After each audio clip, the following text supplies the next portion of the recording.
नमस्कार, मैं श्रवण कुमार इस वक्त मौजूद हूँ उत्तर प्रदेश के प्रयागराज में। दोस्तों, आस्था का ऐसा समागम जो 144 वर्षों बाद में यहाँ पर लगा हुआ है। तमाम साधु संत महात्मा या अध्यात्म के जगत के तमाम लोग यहाँ पर आ रहे हैं और जिस प्रकार से श्रद्धालुओं की यहाँ पर भारी भड़कम भीड़ आप देख सकते हैं। तमाम लोग यहाँ पर अपनी भक्ति की उमंग लेकर के, अपने श्रद्धा लेकर के प्रयागराज के इस पावन धरा पर आ रहे हैं। हमारे प्रधानमंत्री नरेंद्र मोदी भी जब भारत के बाहर जब विश्व के अंदर बात करते हैं तो कहते हैं कि हम बुद्ध की धरती से हैं। अध्यात्म का प्रतीक है और बुद्ध की राह पर चलते हुए तमाम जो सम्राट हुए हैं, तमाम ऐसे राजा महाराजा हुए हैं जो कि बुद्ध की नीतियों का पालन करते हुए आगे बढ़ते हुए आए। बुद्ध ने जो भारत के लिए कर दिखाया है, जो भारत को आगे बढ़ाने के लिए, या भारत की जो आने वाली जनरेशन है उसके अंदर एक नई सोच के लिए क्या अब हमारे देश के अंदर इसकी आवश्यकता किस प्रकार से और ज़्यादा प्रभावी रूप से पड़ गई है, इसके बारे में ये बात करेंगे। जी तो जी बिल्कुल। प्रतिमा जो देखी जा रही है कहीं ना कहीं ये अलग ही दिख रहा है पूरे जिस प्रकार से पूरे पंडाल की बात करें तो बुद्ध की जो प्रतिमा है, जो कि बड़ी भव्य प्रतिमा है, अलग ही यहाँ पर नज़ारा है और जिस प्रकार से तमाम लोग इसको देख रहे हैं। जी, क्योंकि वो इस तरह का जो प्रतीक बुद्ध ने देश को जो संदेश दिया है जी, वो आवश्यक है इस समय।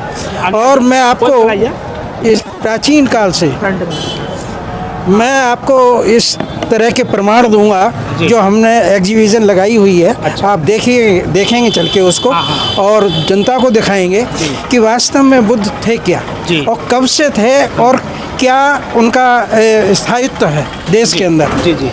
और अगर हम इनको मानते हुए चलेंगे तो हमारा देश कहाँ से कहाँ पहुँचेगा और इनको भूल करके ही हमारा देश किस गर्त में जा रहा है ये देखना आवश्यक हो जाएगा।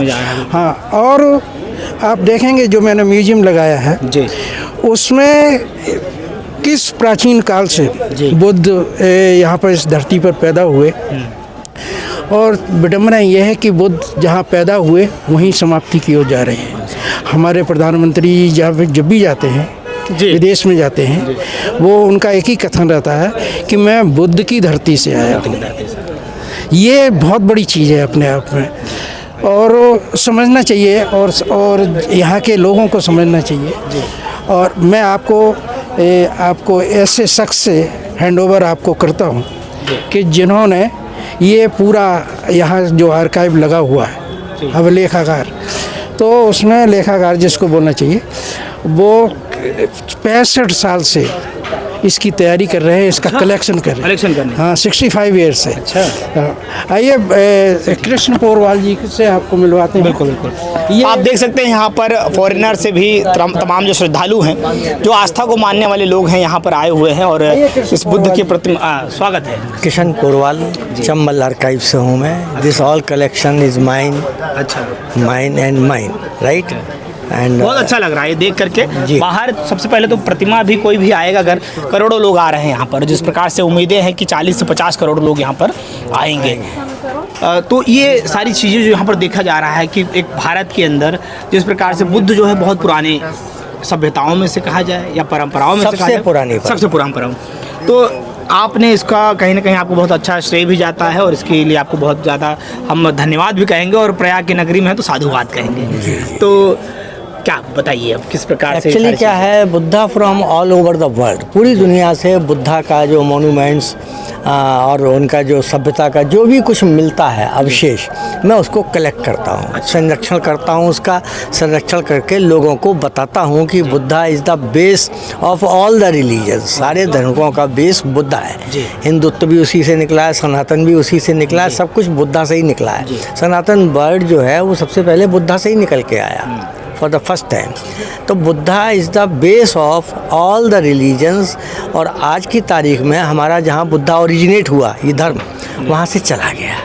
बिल्कुल, यहाँ से चला गया। प्रधानमंत्री नरेंद्र मोदी जब विश्व के पटल पर जाते हैं बड़े बड़े मंचों पर, तो वो कहते हैं कि मैं बुद्ध की धरती से आया हूँ, बुद्ध और गांधी की धरती से। बुद्धा और गांधी के बीच में 250 साल का फ़र्क है, लेकिन बुद्धा से लेकर के और गांधी तक की यात्रा ही इस देश की सबसे बड़ी थाती है, सबसे बड़ी धरोहर है, सबसे बड़ा काम है।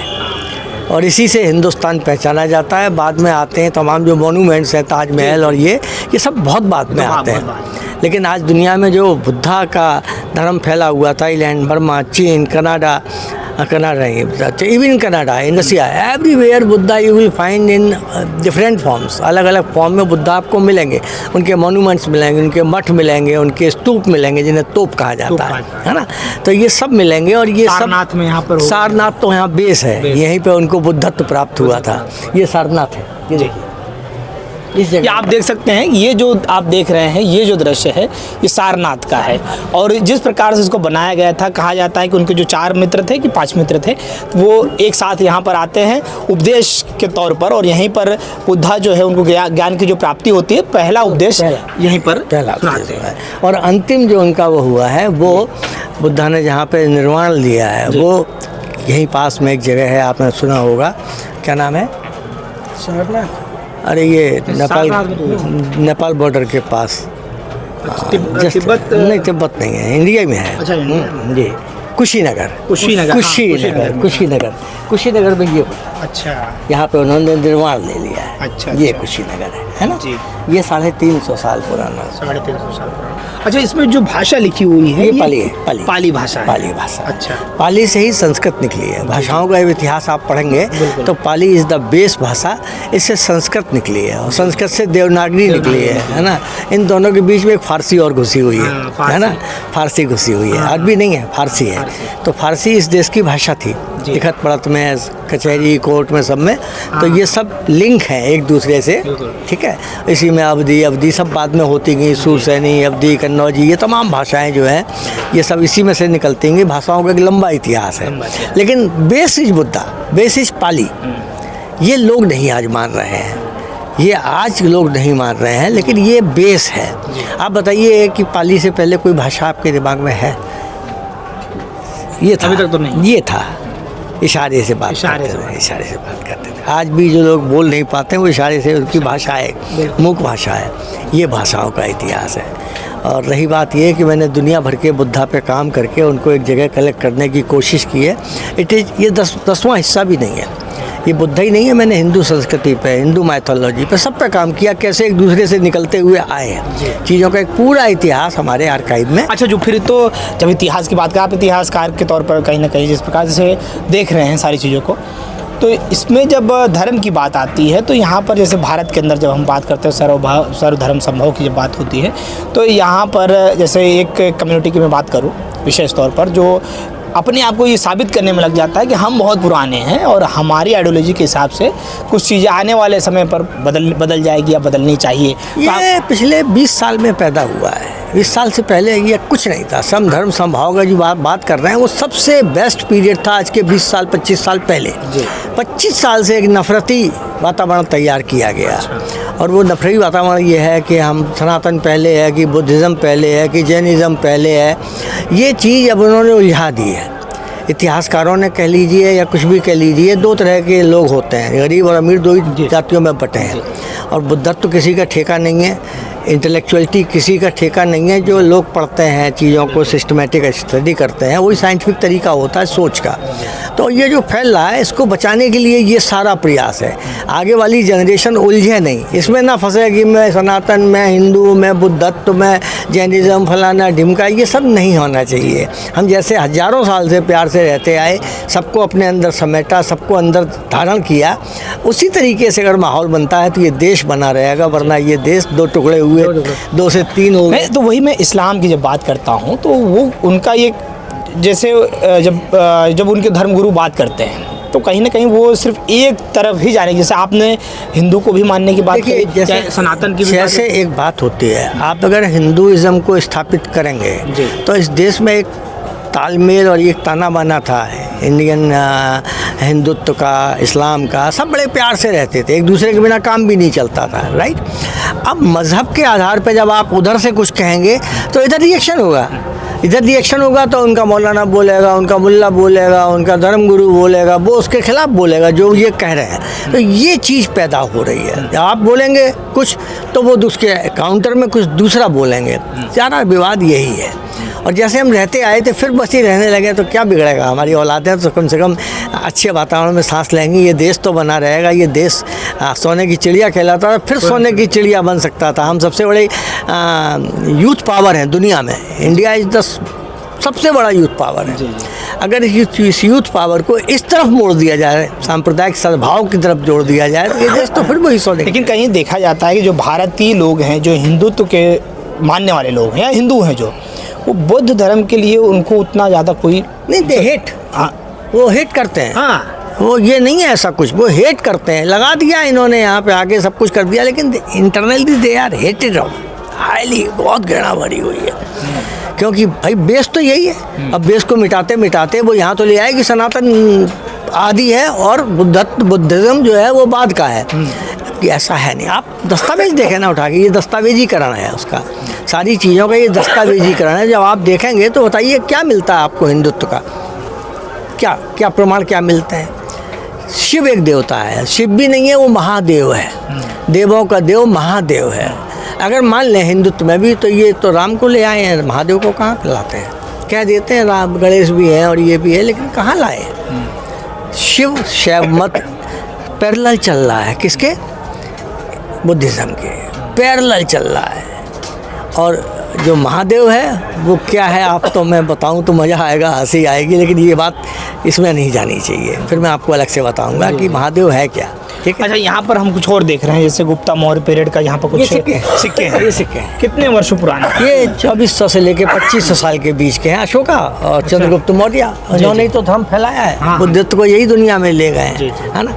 तो ये वो उसकी निशानी है, उसकी यादगार है। और ये सिक्के आपको ओरिजिनली कहीं मिलेंगे नहीं, कहीं। अच्छा, ये जो नटराज की मूर्ति है, ये अभी कल परसों की, ज़्यादा पुरानी नहीं है। मेरे पास करीब 20 नटराज हैं। अच्छा। 20 नटराज हैं। सबसे पुराना 750 साल पुराना है। 750। हाँ, वो मैं यहाँ लाया नहीं। और ये क्या है?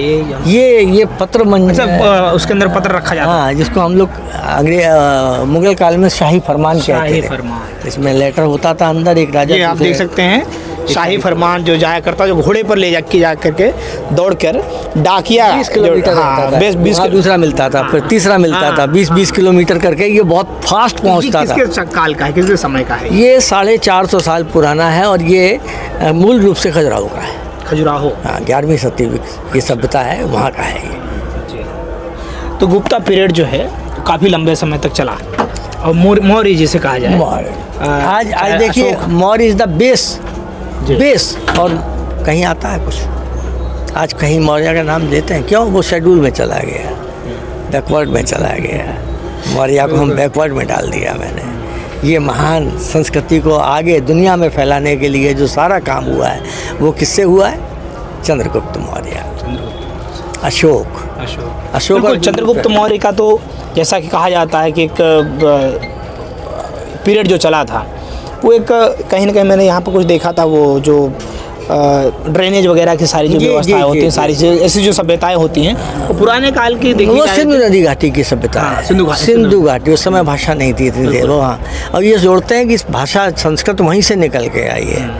वो आदिकाल था, आदिकाल सभ्यता की शुरुआती दौर का इतिहास है। सिंधु नदी की घाटी की सभ्यता, हड़प्पा, मोहनजोदड़ो, ये सबसे पुरानी सभ्यताएं हैं। अच्छा, यहाँ पे बुद्ध भगवान के जो चरण हैं, ये 1870 मतलब उस समय का ये बाली में है। अच्छा। जो आज का थाईलैंड है, ये बाली है। हाँ, आज का थाईलैंड है। और ये किसी अंग्रेज ने बनाया है, उस पर सब लिखा हुआ है कहाँ से कैसे बना है। ये लोग पत्थर पे बना हुआ है बाली में। बाली मीन्स थाईलैंड। आज भी ये बना हुआ है और सारी दुनिया के लोग यहाँ जाते हैं। ये तीसरे नंबर का बौद्ध का सबसे बड़ा श्राइन है, सबसे बड़ा श्राइन है। अच्छा, और क्या चीज़ें हैं जो बहुत पुरानी में से हैं और जो बताने लायक है, जो दर्शक देखना चाहें? देखिए, यहाँ पे 400 साल 500 साल पुराने जो दस्तावेज हैं उनका दस्तावेजीकरण किया गया। और सबसे बड़ी बात तो ये है, ये फाइयान नहीं आता तो आज बुद्धा के कोई लिंक नहीं जोड़ सकते थे। अच्छा, ये देखिए फाइयान है, ये उसका रूट है। अच्छा, किस रूट से आई? अच्छा, ये इन्हीं को कहा जाता है वो क्या कहते हैं, पुराने समय पर जो चाइना से जो आए थे। चाइना से आया था। 3 साल इसको आने में लगे थे, और 3 साल आने में 15 साल टोटल यहाँ अंग्रेजों के समय पर आया था ना। अंग्रेज तो कल परसों आए हैं। ये है 7वीं शताब्दी, अच्छा। माने कि 1400 सन 7वीं शताब्दी आप जोड़ लीजिए, आज 21वीं चल रही है, 14 और 7 21, 1400 साल पहले ये इंडिया आया था और यही यहाँ से सारा बुद्ध के धर्म का सारा कुछ यहाँ से ले गया था। इससे पहले बुद्ध में कन्फ्यूशियस थे, कन्फ्यूशियस के बाद वहाँ पे ये धर्म चाइना में भी बहुत बड़े पैमाने पर लाओ त्से और कन्फ्यूशियस, ये 2 विचारक थे वहाँ पे, बड़े विचारक, आज भी उनकी मान्यता है।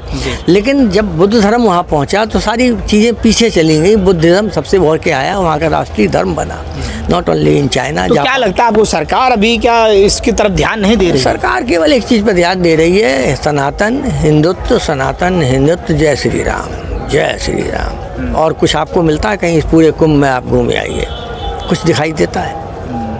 मैं उसको बुरा नहीं कहता, ये अच्छी बात है, अपनी संस्कृति पर गर्व करना चाहिए, हमें भी गर्व है। लेकिन सीता हट गई, हम लोग जय श्री राम बोलते थे, हमारे दादा बाबा सब बोलते थे, आपस में हम भी बोलते थे, मैं 75 साल का हूँ, है ना, वो भी बोलते थे, सवेरे उठते थे जय श्री राम, जय श्री राम। आज सिया हट गई, केवल जय श्री राम रह गए। श्री राम का भी कौन सा रूप है? रौद्र रूप है, धनुष मारने, है ना। शंकर हनुमान का देखिए कैसा रूप आया है, जो कारों के पीछे लगा होता है, लगता है जैसे भी फाड़ डालेंगे, काट खाएंगे, गलत की सही। हनुमान का तो बहुत सौम्य रूप है, वो तो दासानुदास हैं, दास हैं। भक्ति का सबसे बड़ा उदाहरण, सब दुनिया के सबसे बड़ा हनुमान है। तुलसीदास उसके बाद में आए हैं, हनुमान नहीं होते तो तुलसीदास कैसे अडॉप्ट करते? इसीलिए उन्होंने हनुमान बाहुक लिखा। जब तुलसीदास बिल्कुल पड़ा शरीर से बिल्कुल बेकार हो गए तो उन्होंने हनुमान बाहुक नाम की एक किताब लिखी है, प्रार्थना करी, हनुमान मेरी अर्जी पहुंचाओ, भगवान राम के पास पहुंचाओ, ये मेरा दर्द हर लो। ये उनके गठिया हो गया था, चित्रकूट। हाँ, तो वो दर्शन दिए आकर के वहाँ पे, फिर उनका दर्द ऑटोमेटिक दूर हुआ है।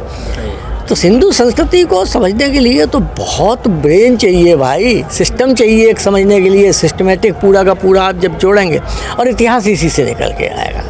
कोई दूसरा शॉर्टकट नहीं है कि आप इतिहास निकाल के चित्रकूट के घाट तक पहुंच जाए। क्या बात है, नहीं पहुंच। बहुत अच्छा लगा आपसे बात करके। और जिस प्रकार से आप देख सकते हैं कि मानव परंपरा या मानव जीवन चलने के लिए बुद्ध की तमाम जो ये नीतियाँ हो कह सकते हैं, या तमाम जो बुद्ध के विचार हैं, आदिकाल से लेकर बुद्ध का संपूर्ण इतिहास आपको यहाँ मिल रहा है। पहली संगत जो उनकी हुई है वहाँ से लेकर के, पहली संगत तो सारनाथ में हुई है जब उन्हें बुद्धत्व प्राप्त हुआ, अंतिम हुई है कहाँ पर? श्रीनगर में, और बीच में 6वीं हुई है ये लंका में।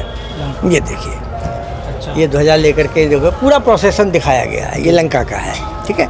और ये वो पात्र है, अच्छा, जिससे बुद्ध के ऊपर अर्घ दिया जाता है। जैसे हम लोग देवता को नहलाते हैं सुबह, तो सुबह जब पूजा करते हैं तो ये अर्घ पात्र है, और ये चाइना का है, ये 450 साल पुराना, 450 साल का। ये देखिए, इस पर ये ड्रैगन बना हुआ है, बना हुआ है ये ड्रैगन। और ये देखिए, ये हाथी है। अच्छा, जल इसमें कहाँ से डाला जाता है? ये यहाँ से खोल दिया जाता है, इसमें जल भर लिया, जल भर के देवता की मूर्ति पे धीरे धीरे ऐसे चढ़ाते हैं। जल, पानी, दूध जो भी चढ़ाना होता है श्रद्धालु को, वो चढ़ाया जाता है। अच्छा, ये सारे कलेक्शन करने में आपको कितना समय लगा? मैं इसमें 75 हो गया। अच्छा। और मैं जब 10 साल का था तब से मैं कलेक्शन कर रहा हूँ चीज़ों का। अच्छा। अब वो सब मिला करके जो कलेक्शन बना वो चंबल आर्काइव के रूप में आपके सामने है। मेरा बेस्ट चंबल आर्काइव है। चूँकि मुझे यहाँ पे जगह देने वाले कौन है, ये अंतर्राष्ट्रीय बौद्ध संस्थान, मैं इनका धन्यवाद देता हूँ कि इन्होंने इसको यहाँ पे मुझे स्टॉल लगाने के लिए जगह दी और मुझे बुलाया, तो मैं उनका धन्यवाद देता हूँ।